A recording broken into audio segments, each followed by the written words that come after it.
नमस्कार, जय Hind.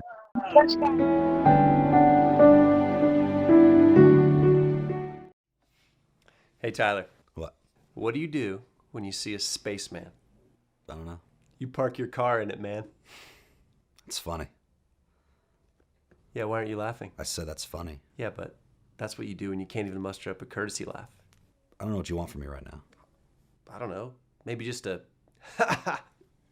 That's not really my style. I'm more of a... Oh, I'm kind of a...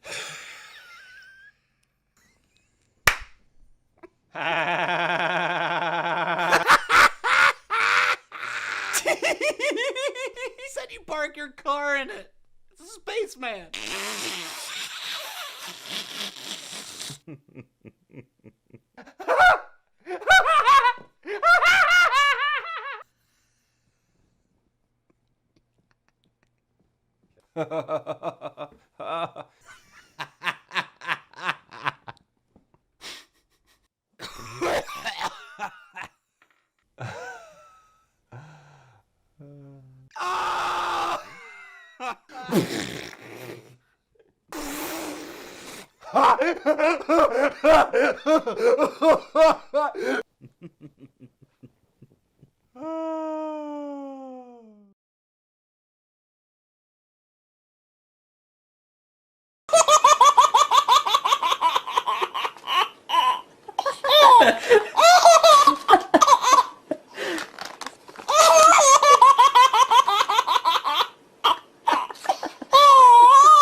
Du ska där.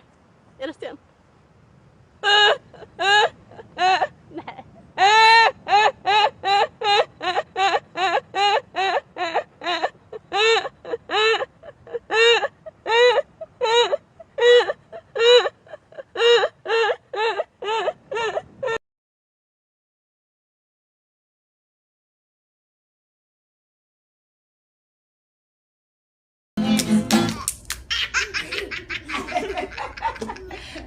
And now we're going to go. Now we're going.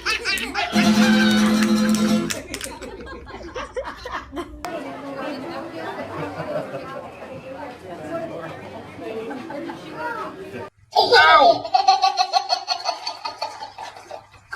Ow! Ow!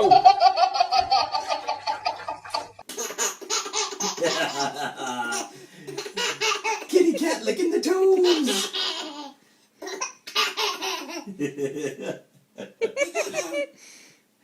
Any more toes? Yeah.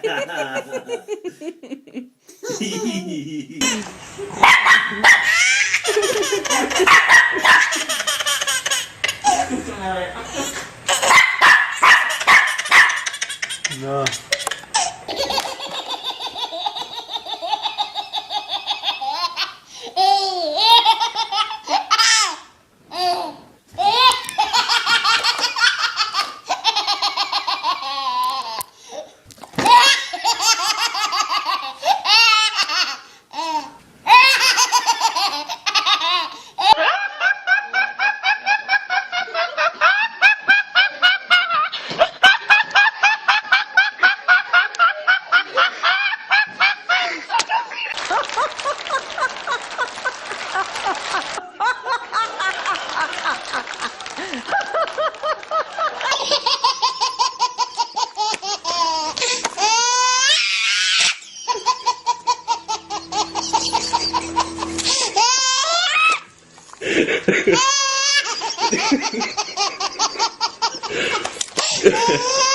I'm feeding you.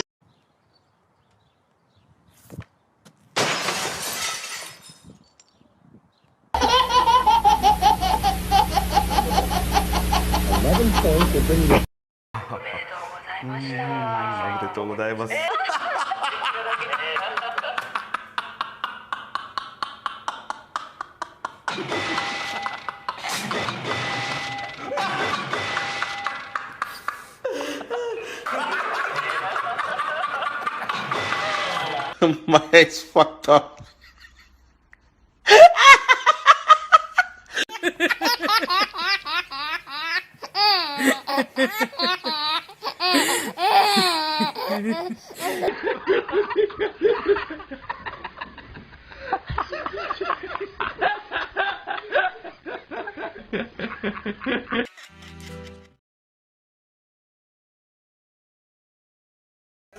दोस्तों, doctor Shetty ने आज हमें बताया कि हम 100 साल की जिंदगी 10 साल में जीने की कोशिश कर रहे हैं और जाहिर है इसकी वजह से हम पर बहुत स्ट्रेस, बहुत टेंशन, बहुत तनाव हो जाता है। लेकिन एक दवा है जो इस स्ट्रेस, इस टेंशन को भगा सकती है और इस दवा को आप जब चाहे ले सकते हैं। इसका कोई ओवरडोज नहीं होता, कोई साइड इफेक्ट्स नहीं होते, ना पैसे लगते हैं, ना किसी अस्पताल या ना किसी डॉक्टर की जरूरत है। वो दवा है हंसी, लाफ्टर थेरेपी। मैं नेता देना चाहूंगा डॉक्टर मदन कटारिया को। मदन जी, हमें बताइए कि ये लाफ्टर थेरेपी क्या होता है? लाफ्टर थेरेपी यानी हास्य योग, लाफ्टर योगा हम बोलते हैं, एक ऐसी पद्धति है जिसमें कोई भी आदमी बिना कारण, बिना जोक हंसी को एक एक्सरसाइज के रूप में कर सकता है। हंसी एक ऐसी चीज है जो आदमी हंसे और आपकी जो इम्यून सिस्टम इतना स्ट्रांग हो जाता है, स्ट्रेस लेवल इतने नीचे हो जाते हैं कि आप जल्दी से बीमारी नहीं पड़ोगे, और अगर कोई बीमारी है, क्रॉनिक बीमारी भी है, तो आप जल्दी से ठीक हो जाओगे। ये हमने रिसर्च किया है। तो अभी आप हमें हंसाएंगे? बिल्कुल हंसाएंगे। हाँ? चलिए चलिए। क्योंकि बिना कारण हंसना बहुत मुश्किल है, इसके लिए हमने धीरे धीरे इसको स्टेप्स बनाए हैं। सो पहला है क्लैपिंग। आप हाथ पूरे फैला करके, जो ऐसे इस तरह से की जाती है, जोर जोर से करिए। इस तरह से ताली मारने से हमारे एक्यूप्रेशर पॉइंट स्टिमुलेट होते हैं, उससे एनर्जी बढ़ती है। दूसरा स्टेप है इसमें ब्रीदिंग। हाथ आगे निकालिए। अच्छा, लंबा श्वास लीजिए, होल्ड कीजिए।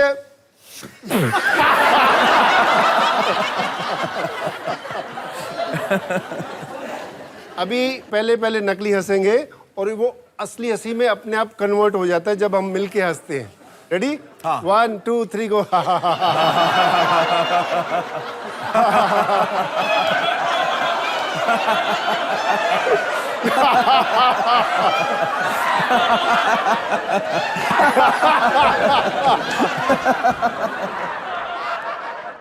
चलिए, एक एक्सरसाइज है, इसको बोलते हैं लस्सी लाफ्टर। क्योंकि मैं पंजाब से हूँ, तो पंजाब की लस्सी 2 गिलास पकड़ेंगे और 2 बार मिक्स करेंगे।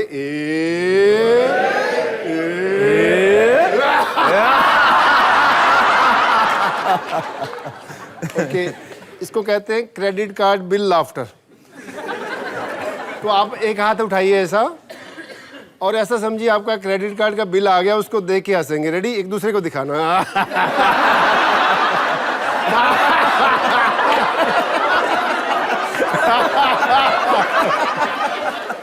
चलिए, अभी अगली हंसी है जस्ट लाफ। मैं क्यों हंस रहा हूं मुझे नहीं मालूम, मैं क्यों हंस रहा हूं। Okay, 1 2 3 go.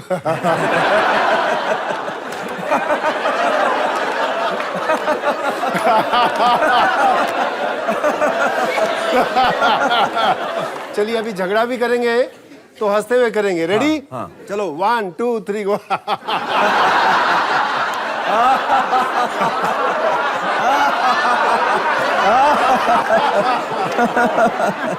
Very good, very good.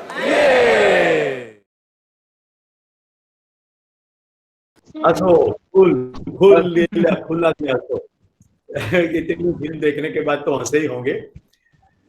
तो अब शुरू करते हैं, सीधे कार्यक्रम पर चलते हैं। और मेरा पहला सवाल है आपको, जैसे केबीसी चलती है ना, पहला सवाल आपके कंप्यूटर के स्क्रीन पर, कौन नहीं हंस सकता? कौन सी मनस्थिति ऐसी है जिसमें व्यक्ति हंस नहीं सकता? आपने ऑडियंस में देखा होगा, कुछ एक लोग नहीं हंस रहे थे, सत्यमेव जयते में भी। यस जय, yes non living things. Non living things, मुर्दे नहीं हंस सकते, टेबल नहीं हंस सकता, कुर्सी नहीं हंस सकती, यानी नॉन लिविंग थिंग्स नहीं हंस सकते। गुड। और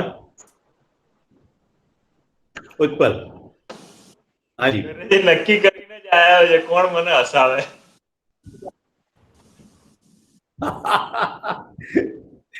कुछ एक लोग पूरे गुजरात नहीं पूरे भारत की केस्टर ऑयल की एजेंसी लेके चलते हैं, जहां जाते हो सभी को केस्टर ऑयल पिलाते रहते हैं। केस्टर ऑयल यानी दीवेल, खुद पीते हैं और पिलाते रहते हैं पहले से ही। कौन है माइक का लाल जो मुझे हंसा सकता है? Okay good. देखिए सवाल फिर से दोहराता हूं, कौन हंस नहीं सकता? कौन सी मनस्थिति ऐसी है जो हंसने के आड़े आती है? देखिए एवरीथिंग या तो पहले मैं सिखा गया हूं उसके कनेक्टेड है, या फिर अभी जो सिखाने वाला हूं उसके साथ कनेक्टेड है। कुछ भी रैंडम नहीं है, सब સિક્વન્સ में સ્ટ્રક્ચર વે में आ रहा है। અમિત કે સેમાન સર જે લોકો પોતાના ભવિષ્ય કે ભૂતના વિચારોમાં જીવી રહ્યા છે instead of living in the present moment. Okay, जो प्रेजेंट में नहीं है वो हंस नहीं सकते, क्योंकि हंसी जो आ रही है वो सामने कोई घटना घट रही है या अपने अंदर कुछ घट रहा है। देखिए हंसी निष्पन्न अंदर से होती है, ट्रिगर बाहर भी हो अंदर भी हो। और एक जवाब की जिसके मुझे तलाश थी वो अभी तक नहीं आया। कल मैंने आपको कहा था दो महत्वपूर्ण चीजें, अविद्या और अस्मिता। अस्मिता में था अहम, मैं ही सही। जो खुद के अंदर अहम पकड़ के रखता है वो कभी हंस नहीं सकता। इसीलिए आप देखोगे बड़े बड़े धर्माचार्य, राइट, कहलाने वाले पप्पू दद्दू ऐसे चेहरे लेकर के बैठते हैं। इनसे दूर ही रहिएगा। अगर जिसको भगवत तत्व की थोड़ी भी समझ आ गई है तो वो सब ये खेल देख के भी प्रसन्न हो जाएगा कि क्या ईश्वर, क्या तेरा खेल चल रहा है, क्या अल्लाह तूने कैसा बनाया सब कुछ, ऐसा सोच के ही प्रसन्न हो जाएगा। तो महत्वपूर्ण चीज है, जो इस मोमेंट में नहीं है वो नहीं हंस सकते, जो ईगो में है वो नहीं हंस सकते। अब जैसे बाकी के सभी जवाब या तो भूतकाल के साथ जुड़ जाएंगे या भविष्य के साथ जुड़ जाएंगे। किसी की वजह से सैडनेस है, पीड़ा है, वो भूतकाल की बात है। आप कहोगे किसी को शारीरिक दर्द हो रहा है, देखिए फेफड़ों का दर्द हो और हंसने से कोई हड्डी हिलने वाली हो, वहां कुछ ऑपरेशन हुआ हो, इसको छोड़ दे, बाकी सभी बीमारियों में हंसा जा सकता है, क्योंकि वो लोड है मन के ऊपर, इसीलिए नहीं हंसते, बीमारी की वजह से नहीं। तो या तो भूतकाल की पीड़ा या भविष्य की चिंता। देखो जवाब तो मैं पहले ही सिखा चुका हूं आपको। और वर्तमान से विरोध, दो बार जो होमवर्क दिया था इसीलिए दिया था कि आप उसके ऊपर हंस सको। जिन्होंने वो होमवर्क किया है उन्होंने ये देखा होगा कि कितनी नॉनसेंस चीज को पकड़ के चल रहे थे, जैसे उसको छोड़ा उसी मोमेंट पर हंसी आई होगी। 3 स्टेटमेंट गुजराती में कहूं छू। તમારા ઓફિસમાં जो એને लगाड़ी दो, ऑफिस में चिपका दो। पहले गुजराती में बोलता हूं, बाद में हिंदी। हसवू, हसावू, हंसी काढ़वू, हंसना, हंसाना, हंसी में उड़ा देना। चीजों को गंभीरता से लेने की आवश्यकता नहीं है जितनी गंभीरता से हम लेते हैं। तो मैं ये कह रहा था कि हंस नहीं सकते क्योंकि भूतकाल की कोई पीड़ा है, भविष्य की कोई चिंता है। तो जो व्यक्ति प्रेजेंट मोमेंट में है वो देख सकता है कि मैं कितना भूतकाल का उठा के चल रहा हूं और उसी बात पर हंस सकता है। और इसीलिए प्रेजेंट मोमेंट में आने के लिए एक्सरसाइज करने की आपको कही गई थी कि क्योंकि एक्सरसाइज प्रेजेंट में ही करोगे।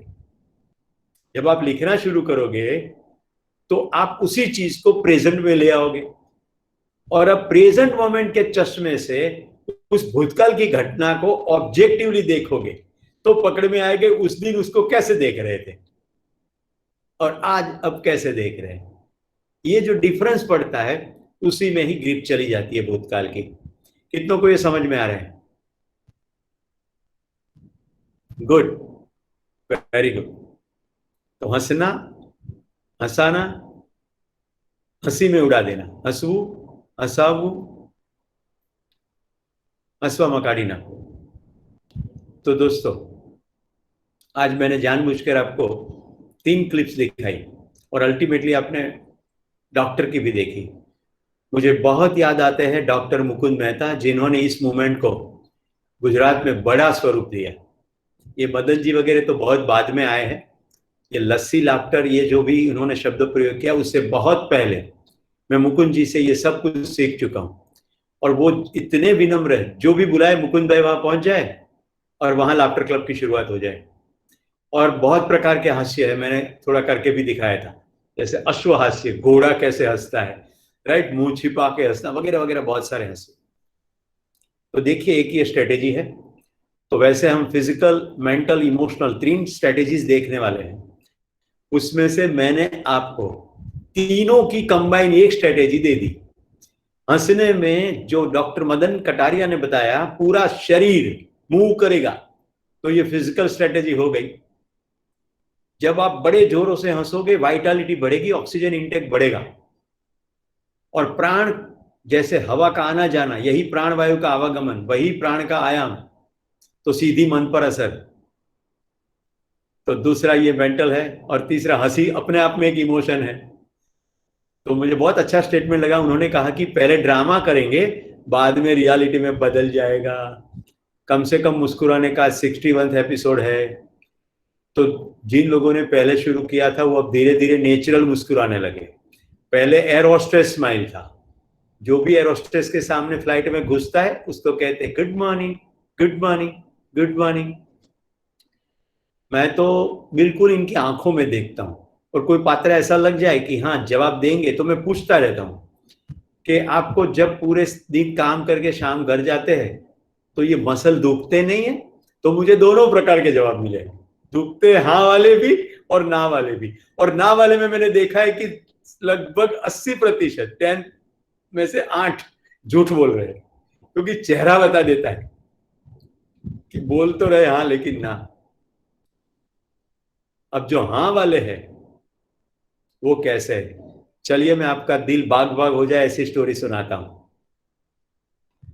चंडीगढ़ से अहमदाबाद की फ्लाइट रफली ये 20-25 हजार फीट की ऊंचाई पर ऊपर जाके उड़ती है। कनिका नाम की एयर होस्टेस, देखो मुझे आज भी नाम याद है, कनिका नाम की एयर होस्टेस ऐसे परोस रही थी, this was different from others. इस वेबिनार में कई लोगों ने एक्सपीरियंस किया है कि जब आप जो पूछना चाहते हो वही सवाल मैं दे देता हूं, या कुछ कहना चाहते हो वही मैं बोल देता हूं। ऐसा बार बार इतने एपिसोड में हुआ है, मैं स्पष्टता भी कर चुका हूं। तो मुझे कनिका मेरे मन के अंदर प्रतिबिंबित हो गई। मैंने कहा बहन मुझे तुमसे जानना है, the way you are serving meal it's different, तुम जैसे खाना परोस रही हो बिल्कुल अलग है। तो मैं तुमसे जानना चाहता हूं कि तुम ऐसे कैसे कर सकती हो। तो शी टोल्ड सर अभी तो समय नहीं मिलेगा, अभी जैसे ग्राउंड कर ले फ्लाइट तो आप मेन चेक इन काउंटर के पास आइएगा, मैं आपको जवाब दूंगी।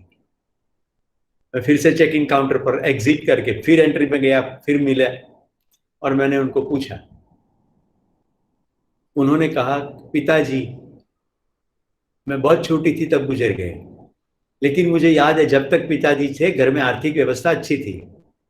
घर में कोई भी मेहमान आए मिठाई वैसे तो बनती ही थी, पर मेहमान के दिन ज्यादा बनती थी। तो हम बच्चों को घर में मीठा खाने की आदत थी और मेहमानों के साथ और मजा करने की आदत थी। पिताजी चल बसे, धीरे धीरे सब कुछ बिक गया और माँ को मजदूरी शुरू करनी पड़ी। वो लोगों के घर बर्तन मांजती, धीरे धीरे बहुत स्थिति, क्योंकि हम 3 भाई बहन थे और पिताजी हमें पढ़ाना चाहते थे, तो तीनों बच्चे पढ़ रहे थे, उनका एजुकेशन का खर्चा तो बड़ा मुश्किल होता था। उसी स्थिति में मैंने देखा है कि घर में कोई मेहमान आ जाए तो मेरी माँ भूखी रहेगी। मैं सबसे बड़ी बहन थी तो बोल देती कि तू मत खाना, कम खाना, कम से कम मेहमान को गुड़ तो दे देती थी। गुड़ समझते हैं ना, गौड़, रोटी और गुड़ देती थी और कहती बेटा आज तेरे पापा नहीं रहे, नहीं तो कितनी मिठाई खिलाते हैं। तो सर मैं ऐसी माँ की गोद में बड़ी हुई हूं। आज ईश्वर ने मुझे ये मौका दिया कि 25,000 फीट की ऊंचाई पर मैं 150 लोगों को खाना खिला सकूं, तो क्यों ना मैं प्यार से खिलाऊं, क्यों ना मैं प्यार से खिलाऊं। This is the choice, this is the present moment awareness, this is the stand of life. एक साथ आपको बहुत सारे पहलू दिखेंगे। नाउ जब 150 पैसेंजर को कनिका एक मां बन के खाना खिलाती है तो वो स्वयं खुश होती है कि नहीं होती है? आप देख लीजिए 150 लोगों को कोई खाना खिला रहा है तो उसके अंदर कितनी प्रसन्नता है। तो मैं आई एम वेरी कृतज्ञ टू कनिका, राइट। एक यंग लड़की इतनी चेतना पर पहुंच जाए कि क्यों ना मैं प्रसन्नता से करूं। दोस्तों आपको लगेगा तो हमें क्या करना, just get present to present moment realities. Kanika की तो स्थिति ठीक नहीं थी, आपकी तो काफी स्थिति ठीक है। और यहां मैंने कोई पैसे देने की बात नहीं करी है, केवल भावपूर्ण अभिव्यक्ति। आप जो भी कर रहे हो, देखिए कॉर्पोरेट में भी स्ट्रेस है, दुकान में भी स्ट्रेस है, घर में भी स्ट्रेस है। और स्ट्रेस है किसके? कोई फ्रिज बिगड़ गया उसका स्ट्रेस नहीं है, घर में मेहमान आने वाले हैं, फ्रिज बिगड़ गया है, फ्रिज में सामान का आप क्या करेंगे, स्ट्रेस इसका है। इन्वेंट्री है गोडाउन में पड़ी है, लेकिन कस्टमर आने वाला है और इन्वेंट्री स्टॉक गोडाउन से यहां नहीं आ सकती, अब ये दुकान में स्ट्रेस है। तो आप देखोगे तो सामान का स्ट्रेस है ही नहीं, स्ट्रेस केवल इंसानों से ही है। इतनों को ये स्वीकार में आता है। फ्रिज बिगड़ जाए थोड़ा अपसेट होता है, लेकिन उसका स्ट्रेस नहीं होता। इंसान बिगड़ जाए ना, सालों साल स्ट्रेस है, सालों साल गांठें पड़ी रहती है, अंत तक नहीं छूटती। 80 साल 90 साल मौत की कगार पर खड़े हैं, लेकिन इतना गुस्सा है। ये स्ट्रेस कंटिन्यूअस स्ट्रेस है जो साइकोसोमेटिक डिसऑर्डर ले आता है। पहले बता चुका हूं साइकोसोमेटिक डिसऑर्डर के बारे में। दोस्तों तो अब आता है बारी अविद्या अस्मिता के बाद राग और द्वेष, राइट। तो याद कर लो अपने आप। मैं 30 सेकंड के लिए मौन हो जाता हूं। अविद्या में मैंने क्या सिखाया, अस्मिता में क्या सिखाया।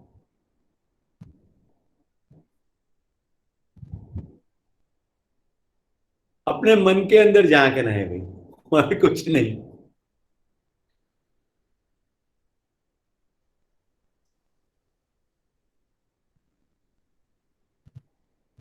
तो देखिए क्विक रिवीजन, अविद्या के अंदर जिंदगी जीने का हेतु, हम खुशी के लिए सुख के लिए सब कुछ कर रहे हैं और वैसे कार्य कर रहे हैं जिसमें से सुख नहीं मिलता। सुविधा के पीछे भाग रहे हैं, सामान इकट्ठा करने के पीछे भाग रहे हैं। शरीर के लिए सब जरूरी है, लेकिन आप शरीर से अलग कोई वास्तविकता हो जिसको निरंतर सुख शांति संतोष आनंद चाहिए, 24 घंटा चाहिए, सुविधा कंटिन्यूस नहीं चाहिए। तो हेतु है, कार्य है, और कार्य करने का साधन दो बताया था, शरीर और मन। और हमारी आदतें हैं, आदत के वश हम गलती कर देते हैं और इस गलती को देखते नहीं है तो बेहोशी है। इसके लिए निरंतर होश के लिए सीखना पड़ता है विकास। तो केवल इतने तत्व का अभाव हो, हेतु ना मालूम रहे, कार्य कर रहे उसके प्रति ध्यान ना रहे, आदतों के प्रति ध्यान ना रहे, गलतियों के प्रति ध्यान ना रहे, ये सब अविद्या है। फिर मैंने बताया था अस्मिता, आई एमनेस, इंडिविजुअलिटी अथवा आईनेस। मेरी पहचान मेरे शरीर से, मेरे विचार से, मेरे भावनाओं से, मेरी इकट्ठी कोई वस्तु से, पद से, प्रतिष्ठा से, कंपनी से, ये सभी चीजें, ये अहम है। मैं मेरा, तो मेरे विचार, मेरी बुद्धि, मेरे ओपिनियन, मैं ही सही हूं, मैं श्रेष्ठ, बाकी सब नेष्ट कनिष्ठ। मैं श्रेष्ठ हूं और कोई श्रेष्ठ नहीं है, ऐसे व्यक्ति कुछ सीख नहीं सकते। देखिए अविद्या और अस्मिता वाले भी नहीं मुस्कुरा सकते। अब लेते हैं राग। राग में है मालिकियत, किसी के साथ चिपका है, तो हमारा मन पूरा रंगा हुआ है। ये रंगा हुआ पर से ही राग है। किससे रंगा हुआ है? कोई व्यक्ति से, चीज से, स्टेटस से, कोई विचार से, ऐसा मन रंगा हुआ है, बार बार वही म्यूजिक बजता रहता है। तो लाइकिंग, डिसलाइकिंग, प्रायोरिटीज, पूर्वग्रह, ये सब राग है। तो व्यक्ति, वस्तु, घर, व्यवसाय, ये सभी के साथ चिपका हो। देखो व्यवसाय करना बुरा नहीं है, पर मजाक करने के लिए व्यवसाय कर रहे हैं तो व्यवसाय के साथ चिपका हो जाएगा। अब स्टेटमेंट फिर से बोलता हूं, मजाक करने के लिए व्यवसाय है तो चिपका हो जाएगा। व्यवसाय करते करते मजाक करेंगे तो चिपकाव नहीं होगा। घर से चले कि दुकान जाएंगे तभी मजा आएगा, तो दुकान के साथ चिपकाव है। लेकिन घर से ही विसल बजाते बजाते खुशी खुशी दुकान जा रहे, तो चिपकाव नहीं है, क्योंकि घर में भी खुश है। कितना ध्यान गया। फिर से वो सूत्र बोलता हूं, करके सुखी होना, सुखी होके करना, करके प्रसन्न होना, प्रसन्न होके करना, दोनों सेम नहीं है। पहले तो प्रसन्नता ही है।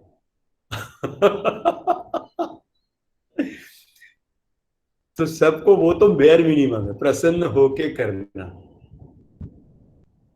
प्रसन्ने सर्व दुखानाम हानिरस्योपजायते मन साचे प्रसन्ने न भासति वा करोति वा। याद कीजिए सब पुराने एपिसोड।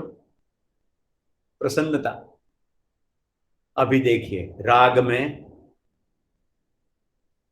अगर किसी संवेदना से, चमड़ी की, जीभ की, कान की, आंख की, नाक की संवेदना से मैं सुखी हो जाऊंगा, अगर ऐसा भ्रम मैंने पाल रखा है तो उस भ्रम का नाम है काम।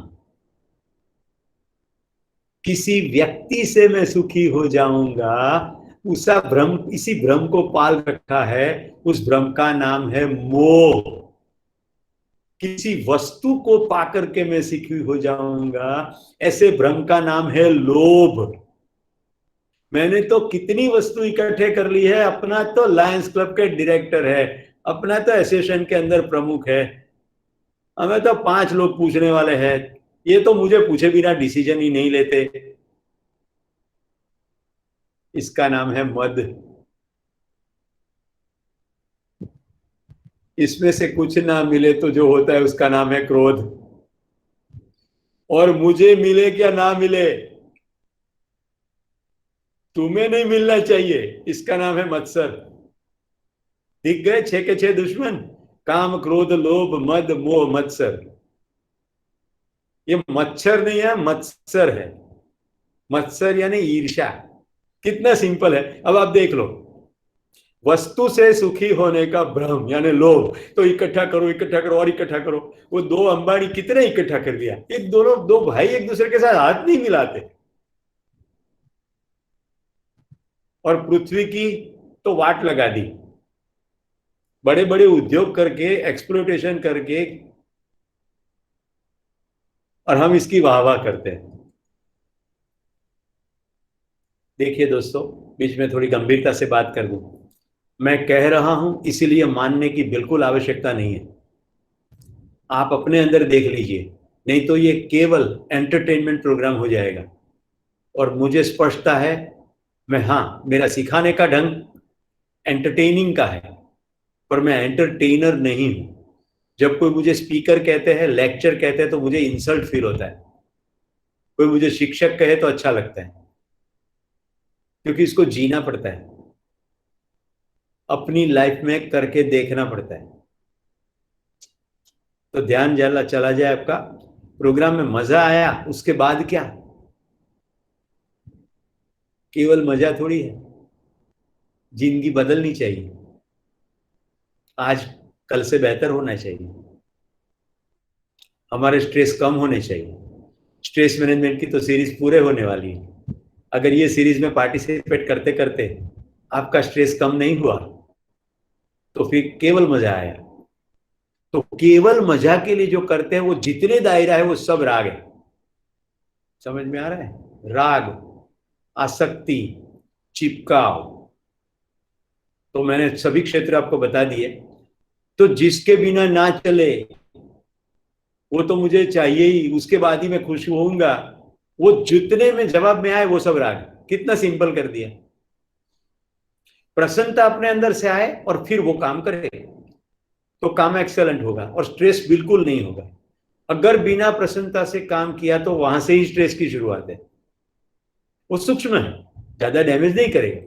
जैसे भाग्यश्री के घर 10 मेहमान आ गए, अभी उसने सोचा नहीं था, और अंकित बिना बताए ऐसे मेहमान को ले आने का स्वभाव, तो भाग्यश्री ट्रेन हो गई होगी। पर अगर ये पहली बार हो रहा है, एकदम 10 मेहमान आ गए, तो अब उसके पास 2 चॉइस है। एक तो वो प्रेजेंट मोमेंट में आकर के मेहमानों के सामने हाथ जोड़ के कहे, आइए मेहमान, बैठिए मेहमान, लंबे हो जाइए मेहमान, सो जाइए मेहमान, मैं केवल मनुष्य हूं, मेरे हाथ में कोई जादू नहीं है, मैं खाना तो जरूर बनाऊंगी, लेकिन 10 व्यक्ति का खाना बनाने के लिए बहुत सारा काम लगेगा, तो मेरे हाथ कौन बटाएगा, कौन पोटैटो काट सकता है, आइए किचन में, या ले जाइए ये पोटैटो काटिए। ये है प्रेजेंट मोमेंट अवेयरनेस, क्योंकि दोस्त आए, बताया ना मैंने, प्रेजेंट मोमेंट अवेयरनेस। अंकित ने अपने दोस्तों को बुलाया। अभी कोई ऐसे लोग हैं जिनको काम नहीं सौंप सकते, तो ऐसा कह सकते हैं आराम से कि मैं खाना तो बना रही हूं, लेकिन ये पहली बार हो रहा है 10 व्यक्ति का भोजन बनाना, तो कृपया मुझे माफ कर दीजिए, थोड़ा ज्यादा समय लगेगा। तो कोई स्ट्रेस नहीं है, पर उसके अंदर ऐसा बैठ जाए कि आधे घंटे में मुझे सब कुछ बनाना है, तो स्ट्रेस ही स्ट्रेस है। मुझे लगता है आप सबको समझ में आ गया होगा, राइट? चिपका, तो जिसका चिपका है तो प्रसन्न होकर जो भी करे बेहतर होगा। और आपका प्रसन्नता कैसे लाए? तो जो भी करना है उसके प्रसन्नता वाले तत्व ढूंढे, उसके बारे में सोचे, वो पहले से ही हो जाएगा। जैसे think about all the elements in home, in road, everywhere, you feel good. अगर ये नहीं आता है तो बिल्कुल जिस जगह पर बैठे हो उसमें से अच्छी अच्छी चीजों को ढूंढो। जैसे कोई तुम्हारा टिफिन पैक कर रहा है, राइट? तो देखो, चलो बढ़िया टिफिन अपना पैक हो गया, गाड़ी में फ्यूल है, that's a good thing, right? तो चलो चलते हैं ऐसे। तो प्रेजेंट मोमेंट अवेयरनेस से आपका राग जाएगा। फिर अब आता है द्वेष। अब राग का बिल्कुल उल्टा है द्वेष। किसी में किसी को नुकसान पहुंचाना, बदला लेना, ईर्ष्या, दुश्मनी, जाहिर पब्लिक में अपमान कर देना, कोई सहमत ना हो ना, उसी मोमेंट पर दहाड़ना, गुस्सा करना, उससे दूर भागना अथवा भगाने की कोशिश करना, यह है द्वेष। तो देश में जितना भी राग है उस कॉइन को उल्टा कर दो, द्वेष। जैसे आपका दुकान के प्रति चिपका है ना, जो दुकान के काम में जो आड़े आएगा उसके प्रति द्वेष। आप नौकरी में हो, नौकरी में आप कुछ ढंग से नौकरी करना चाहते हो, उसके अलग कोई ढंग बताए, उसके प्रति जो होगा वो द्वेष। तो बॉस जब चाहे छुट्टी दे दे तो राग, अगर छुट्टी नहीं दे तो उसी बॉस के साथ द्वेष।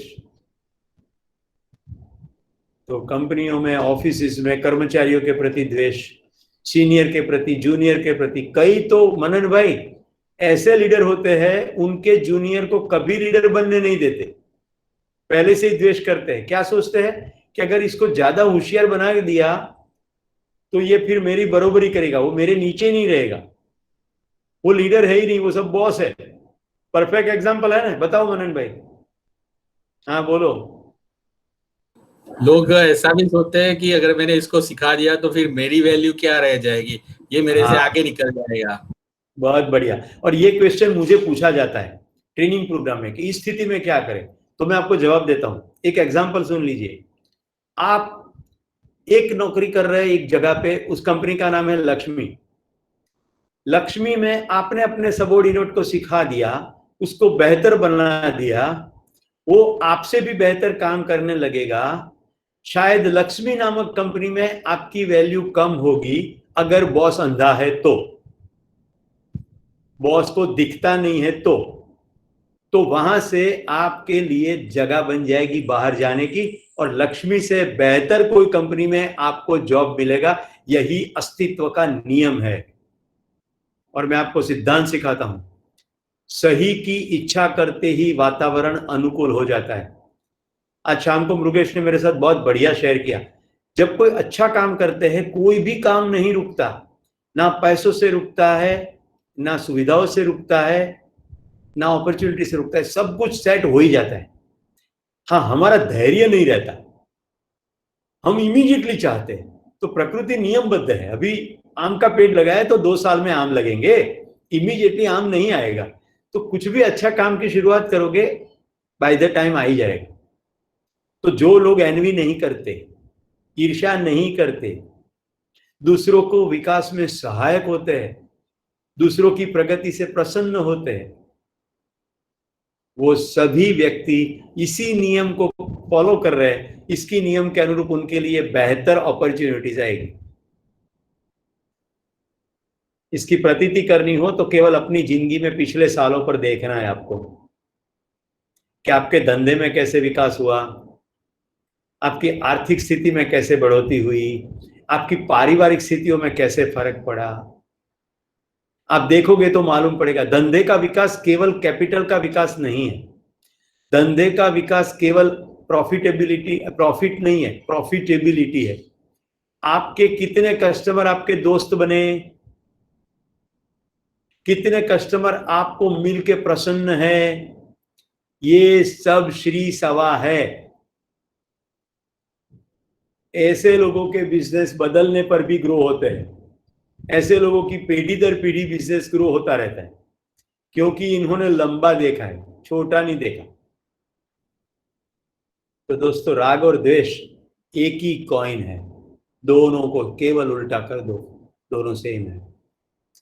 तो देखिए, मैंने कुछ एक जोड़ी बनाई है ताकि आपको दिख जाए राग और द्वेष कैसे साथ साथ है, एक कॉइन कैसे है। खींचाव यानी आकर्षण और अपाकर्षण, किसी के साथ स्नेह फिर घृणा, कभी खुशी कभी गम, मैत्री दुश्मनी, हालांकि वो मैत्री जो नहीं मैंने जो पहले समझाई थी, ये वाटकी व्यवहार वाली मैत्री, फिर भला सोचना बुरा सोचना, सहकार करना विरोध करना, तो ये जोड़ी हो गई। तो जहां चिपकाव है तो किसी और जगह द्वेष होगा ही होगा, तो जहां चिपकाव है उससे फॉलो नहीं किया इंस्ट्रक्शन, मेरी बात नहीं मानी, उसी के साथ द्वेष। इसीलिए हिंदी सिनेमा तो इसी से ही भरा पड़ा है। हिंदी सिनेमा आधे सिनेमा तक चलता है आई लव यू, फिर बाद में कहता है हेट यू। पहले भी लव नहीं था, राइट, पहले चिपकाव ही था। देखो, एक पतली सी लाइन है राग और प्रेम के अंदर, और वो मुझे कहते हुए बहुत प्रसन्नता है। पहले ये स्टेटमेंट में प्रेम को समझाते समय थोड़ा तो बोल चुका हूं। मुझे तुम्हारी जरूरत है, इसीलिए मैं तुम्हें प्रेम करता हूं।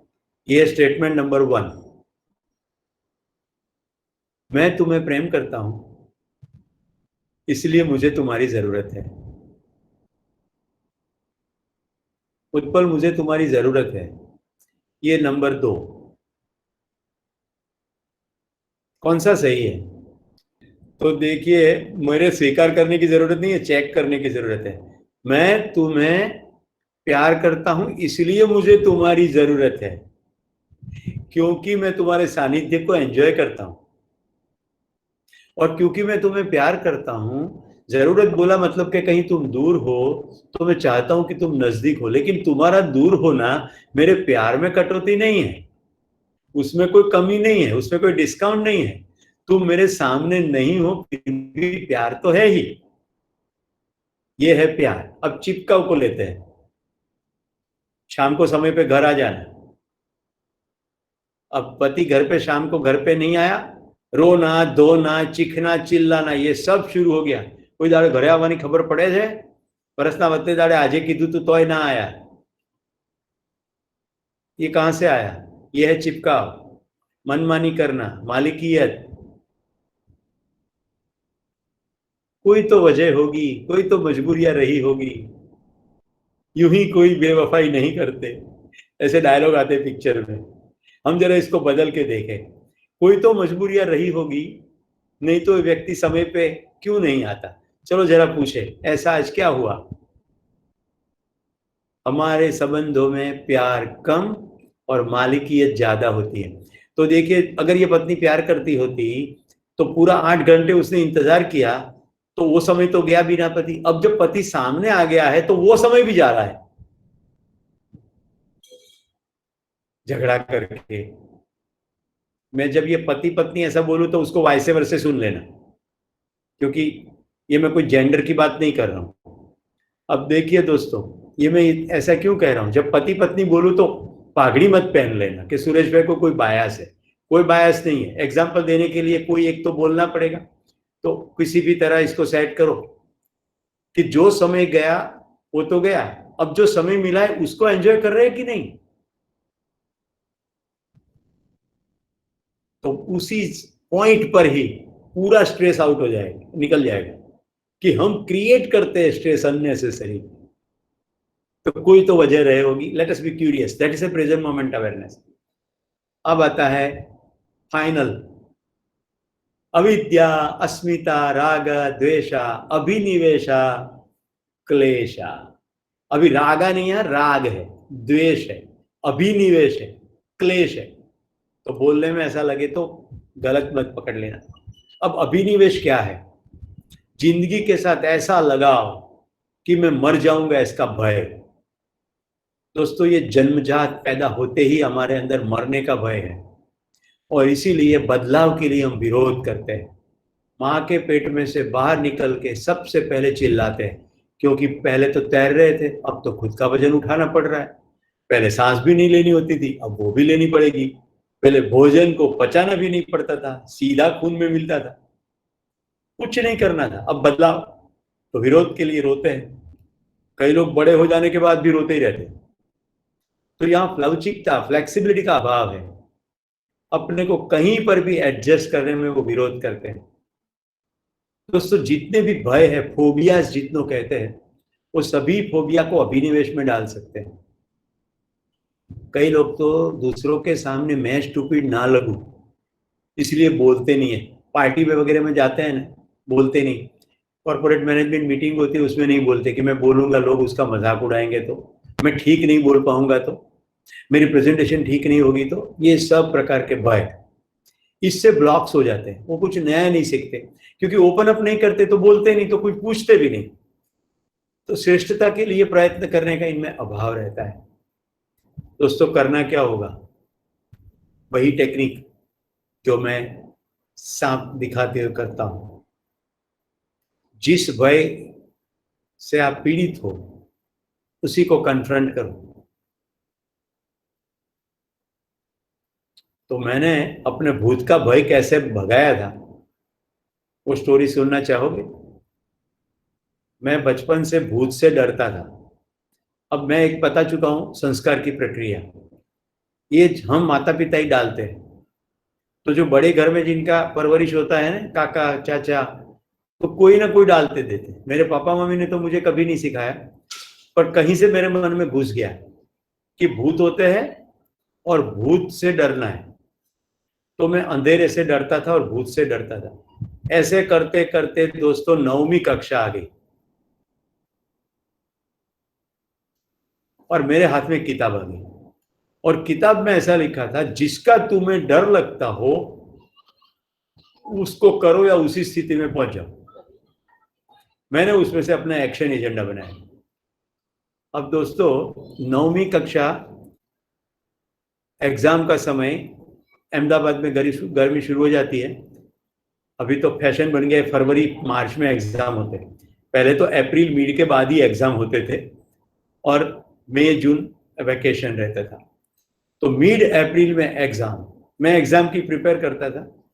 मणिनगर में मेरा जो घर, उसके पीछे छोटी सी चौकड़ी जहां बर्तन मांजते हैं, वहां पूरा अंधेरा और दूर एक स्ट्रीट लाइट का प्रकाश एक पेड़ में से गुजरता हुआ वहां थोड़ा हल्का सा है. लेकिन चौकड़ी के पास बिल्कुल 100% अंधेरा. और क्योंकि मैं भूत से डरता था इसलिए कभी पीछे नहीं जाता था. संध्या समय के बाद मैं कभी चौकड़ी में नहीं जाता. और उसकी जो लाइट की स्विच थी वो घर के अंदर थी, तो माँ बर्तन मांजती वगैरह, तो घर में से स्विच ऑन करती और पीछे, तब तक कोई प्रॉब्लम नहीं. जैसे सब कुछ समेट लिया गया, सब सो गए, अब किसी कीमत पर पीछे नहीं जाना. अब मेरी माँ एक बर्तन में पानी भर के रखती थी और खुले हवा में वो पानी रहता था, तो सुबह होते होते बहुत ठंडा हो जाता था. तो उस पानी से पिताजी स्नान करते. मैंने क्या प्रोजेक्ट बनाया कि मैं उसी चौकड़ी में अंधेरे वाले रास्ते से जाऊंगा, घर में से नहीं, क्योंकि वहां तो शायद मेरे से लाइट ऑन हो जाए. तो एक गली पड़ती थी, उस गली अंधेरे में से वहां मैं पीछे जाऊंगा और चौकड़ी में जहां पानी का बर्तन भरा है वहां 100% डार्कनेस है. वहां जाके मैं अपने हाथ पांव धोऊंगा और वहां चौकड़ी में 5-7 मिनट पाली पर बैठूंगा और मैं इस भूत को कन्फ्रंट करूंगा. अब मैं पूरा पसीने से लथपथ था, वाइब्रेट कर रहा था, लेकिन किताब में पढ़ा था ना, और मन में ठान लिया कि भूत का भय भगाना है. तो मैं चलते हुए वहां पहुंचा और जैसे मैंने चौकड़ी में पांव रखा, पांव रखते ही नीचे से कोई चीज उछली, बड़ा आवाज करके, ऐसा करके, और मैं भी उछला और गिरा। और उसी मोमेंट पे मेरा भय चला गया, क्योंकि उस समय में मणिनगर में, अहमदाबाद पूरे में डुक्कर भूंड का बहुत त्रास था और बहुत भूंड घूमते रहते थे। तो वो पानी के बर्तन के पास चौकड़ी में काफी ठंडक रहती, तो भूंड वहां बैठा हुआ था और अंधेरे में कुछ दिखता नहीं, तो मेरा पांव तो भूंड पर पड़ा। अब भूंड पर मेरा पांव पड़ा तो भूंड उछला, तो मैं भी उछला, मैं गिरा और भूंड भागा। भागते हुए भूंड को मैंने वो स्ट्रीट लाइट में देखा, क्योंकि दूर से वो रोशनी आ रही थी, और पेड़ का छांव जो पड़ रहा था वो ऐसे हिल रहा था। तो सब इक्वेशन बैठ गए, आवाज, अंधेरा, हिलना, ये सब हमारे मन के अंदर एक फ्रेम क्रिएट कर देता है कि भूत है। कोई भूत नहीं है, एक्चुअली भूत है, लेकिन जैसे भूत के बारे में कहा जाता है वैसे भूत नहीं। जिसको शरीर नहीं है वो दिखेगा ही नहीं, पहली बात तो ये है, वो दिखेगा नहीं। तो चलिए चलते हैं अभिनिवेश पर फिर से। मरने का भय, लोगों से डर, लोग क्या कहेंगे उसका भय, ये सभी प्रकार के भय से बचने के लिए हम कुछ चीजों को ओढ़ के रखते हैं। गुजराती में मैंने कहा था, अभिनिवेश का मतलब ढांक पिछोड़, अपने को कुछ के पीछे ढक लेना। मुखोटा, मुखोटा ठीक रहेगा, पर है बेसिकली वो भय का मैनिफेस्टेशन। देखिए, ये हम बातें करते करते किसकी बात करें, ये सभी पांचों चीजों से स्ट्रेस हो रहा है। हम जो नहीं है उसका दिखावा करेंगे तो स्ट्रेस होगा ही, हम जो नहीं है मुखोटा पहनेंगे तो स्ट्रेस होगा ही। अभी जैसे बोलने का मन हो रहा है, लेकिन डर है कि मैं बोलूंगा तो लोगों को कैसा लगेगा, ये हो गया स्ट्रेस अपने अंदर शुरू, क्योंकि मुखोटा पहन लिया, भय ले लिया। तो हर एक भय की स्थिति में हाईएस्ट स्ट्रेस है। मैं एज ए माउंटेनियर इसको बहुत जानता हूं, क्योंकि जब रॉक चढ़ते हैं और ऐसे रॉक्स चढ़ते हैं जिसमें गिरने से केवल डेथ है, तो हाईएस्ट लेवल का एड्रिनल काम करता है, तो बिल्कुल पता पड़ता है कि भय के साथ स्ट्रेस कैसे जुड़ा है। तो साइकोसोमेटिक जितनी भी विकृतियां हैं, तो मैं गलत हो जाऊंगा ये बड़ा स्ट्रेस है, मैं फेल हो जाऊंगा, मेरा बिजनेस चौपट हो जाएगा। शेयर मार्केट वाले लोगों का बीपी कैसे खराब हो जाता है बताता हूं। टिस्को बढ़ा, इनका बीपी बढ़ा, टिस्को कम हुआ, उनका बीपी लो हो गया। इनका ऐसे फ्लक्चुएट मारता रहता है, और तो जहां मैक्सिमम रहता है वहां कुदरत फिक्स कर देती है कि इनको तो लगातार टेंशन ही रहता है, तो कर दो fix, hyper tension, hyper BP. देखो, जिस मोमेंट प्यार समझ में आ जाता है ना, फिर आपके एक्सप्रेशन में फ्रीडम आती है, आप बोलने में फ्री हो जाते हो, आप अपने कंसर्न फ्रीली शेयर करते हो। सामने वाले व्यक्ति को जब अपना मानने लगते हो तो आप खुले हो जाते हो, और खुलेपन से सुनते भी हो, और उनके प्रति सेम बरकरार रहता है। जैसे आप चाहते हो ऐसा व्यवहार सामने वाला व्यक्ति ना भी करे, आप जैसा चाहते हो वैसा रिस्पॉन्स ना भी दे, फिर भी आपके अंदर प्यार का लेवल में कोई फर्क नहीं पड़ता, क्योंकि उसका लेना देना वो लेन देन से नहीं है, अनकंडीशनल एक्सेप्टेंस, बिना कोई शर्त प्यार, ऐसा। तो जैसे चिपकाव करेंगे ना, फिर उसी मोमेंट पर सभी जगह द्वेष हो जाएगा। तो ये अविद्या है। अब मैं विद्या दिखाता हूं। शरीर में से शरीर आता है, दो शरीर का संबंध बायोलॉजिकल होता है, पर मैं अगर शरीर नहीं हूं तो मेरा संबंध किसी भी इंसान के साथ केवल समझदारी का संबंध है। अगर मैं शरीर हूं तो मेरा बायोलॉजिकल शरीर के साथ संबंध है, पर मैं शरीर से कोई अलग वास्तविकता हूं तो सामने संसार की 750 करोड़ में से कोई भी व्यक्ति शरीर से अलग जो वास्तविकता है, जिसको हम आत्मा कहे, रूह कहे, सोल कहे, जो भी कहे, मैं ये शब्द प्रयोग इसीलिए नहीं करता कि लोग उसके साथ अपने पूर्वग्रह लेके आते हैं, तो अलग एक वास्तविकता हो, मैं शरीर से कोई अलग चीज हूं। तो हाँ, मेरे शरीर में से मेरा बेटा और मेरी बेटी आए, पर हमें यह ध्यान रखना है कि गांधी जी के शरीर में से हरिलाल आए, लेकिन हरीलाल दारू पी हुई कंडीशन में फुटपाथ पर पाया गया और अस्पताल में अकेले में उसने अपना दम तोड़ दिया, जबकि गांधी जी के बाद गुजरात में आज भी दारूबंदी है।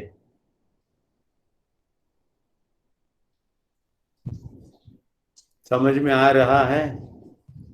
ऐसे बहुत उदाहरण आपको मिलेंगे कि जिनमें पिता संत हो और पुत्र गुंडा हो।